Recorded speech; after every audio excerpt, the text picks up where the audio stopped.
pasen los antidisturbios.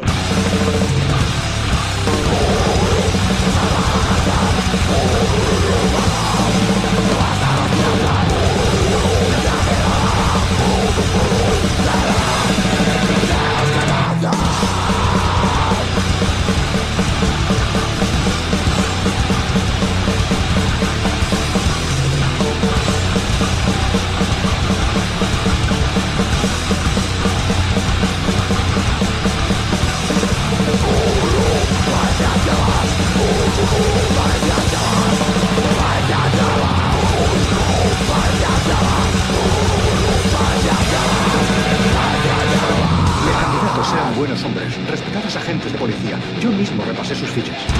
Quizá los agentes de policía no sean los candidatos más adecuados.